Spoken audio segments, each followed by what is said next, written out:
Okay, good morning mga chief, Hot E here, and disclaimer lang, this is different from the other videos that I've posted, so if you're looking for jokes, for memes, this is not the video you're looking for.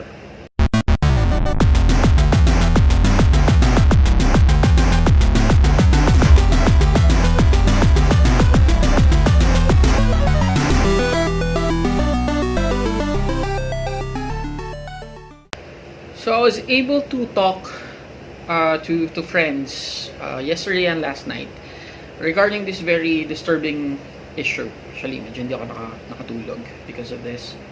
So a lot of posts and stories have been circulating in the esports industry lately. Most of this is in the esports freedom wall. So these are stories about harassment and rape. This is no laughing matter. Okay, quick fact about me. Of all the crimes that I can think of, rape is the one thing na hirap akong pag-usapan. Even in movies, if it's like anything gruesome, may pinapatay or what, kaya ko siya eh. But if it's rape, may bumabaliktad yung sigmura ako. I think it has a huge impact on me. Probably because I personally know people who have been victims of this kind of abuse. These people are very, very dear to me. Not to mention, most of my family and friends who are really close to me are women. So let's move on to the topic. So among these posts, one of the most disturbing for me is post number 4024. So if you're curious about that, you can look it up. Esports Freedom Wall 4024. That's your keyword. Search nyo, basahin nyo na lang, but read at your own risk. Okay? Now, some of you might know esports has been a huge part of who I am. It's an industry that I have grown to love, and I consider it as my safe haven. It helped me grow to be the person that I am today, and I've met some of my good friends in esports. I guess it's safe to say that I wouldn't be who I am now if it wasn't for esports. Now, I find it very disturbing that this kind of crime is happening in our own backyard. Now, regarding that post, because of the anonymity of the post, you have no choice but to take it with a grain of salt. Still, I can't help but think about it. At the back of my head is the fact that someone took the time to write this post. And for what? Wala namang na-mention na name, may nasiraan ba? Wala namang nasiraan. Actually, there are no clues doon sa ibang post. Diba? Specifically to this one. Kasi hindi na-censor out yung name. Now, as to why Esports Freedom Wall is doing that, or removing the names, we'll go back to that later.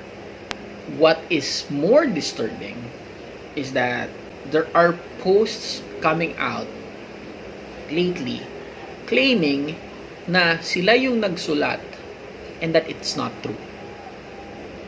They're saying na gawa-gawa lang nila yon and he or she is just an aspiring writer. Now, from my point of view, this is, pardon my French, this is bullshit. Why would you toy with people's emotions para lang ma-practice yung craft mo? And to use rape as a subject, man, you're worse than the rapist. And since you mentioned you're an aspiring writer, don't you want credit for your work? So why post anonymously on a freedom wall? From the Esports Freedom Wall admin, magkaiba yung location nung nag-send nung confession and the one claiming to be a writer. So it's not 100% accurate, but still, it's something to think about.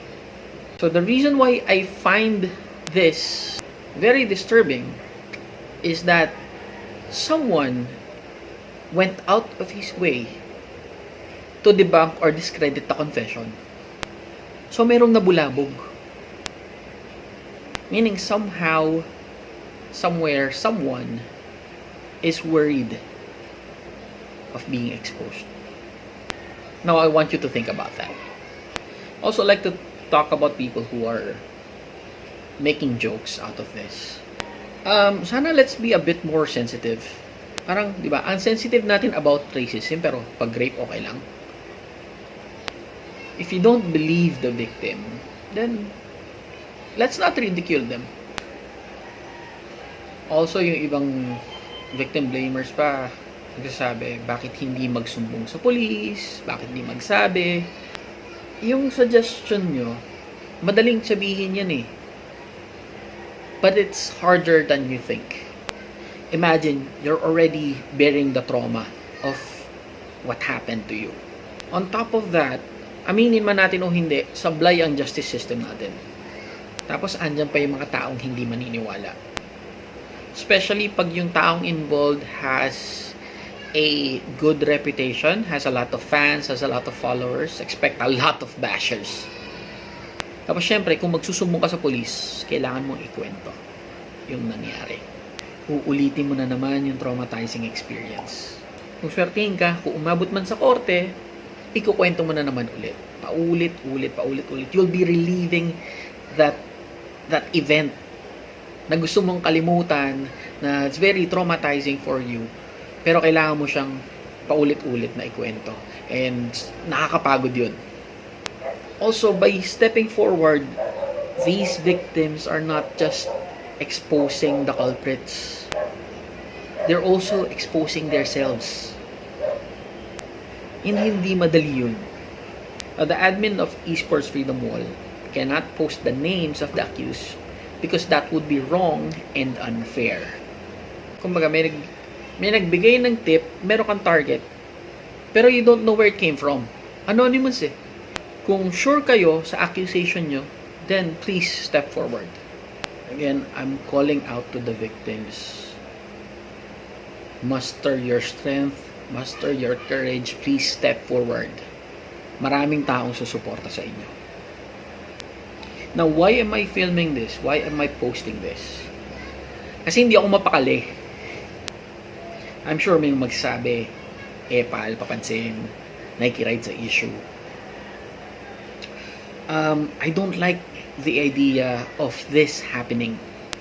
And I believe that I have the power to voice out, to be heard. Di ba nga, in one of my previous videos, sinabi ko, if you have the power to be heard, what are you going to do with it? In my previous videos, I shared knowledge, I shared humor, but in this video, I'm sharing a piece of my mind. And if this video can change how one person, kahit isang tao lang, can change how one person thinks about the issue, then I've done my job.